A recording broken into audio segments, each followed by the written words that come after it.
Oops, shoutout muna tayo. Shoutout sa inyo mga loyalista nga, mga bangag.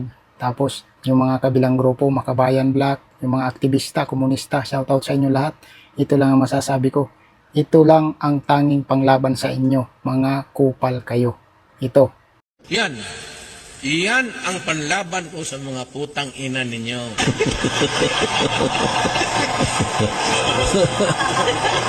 Ayan, sa lahat ng grupo ng katiwalian, ayan lang talaga ang panglaban sa inyo, mga kupal kayo. Tingnan na lang natin sa darating na 2028 o baka hindi pa nga darating ang 2028, nakaupo na yan eh, di ba? Kaya humanda kayo sa mga kagaguhan nyo, may katapusan din yan, tandaan nyo yan. Mga kupal kayo, mga loyalista nga, mga bangag, mga aktivista, mga convicted dyan na nagsasampa ng mga gawa-gawang ebidensya laban kay Sara. Humanda kayo pag si Sara nang nakaupo. Ang dami-dami nyo, tapos hindi nyo man lang mapabagsak yan, di ba? Asa ng hustisya dyan, di ba? Mga kupal kayo, wala kayong mga hiya, ang kakapal ng mukha nyo. Ang dami-dami nyo tumitira dyan, nag-iisa lang kalaban nyo, Duterte, si Sara, babae pa. Pero ano, hindi nyo mapabagsak.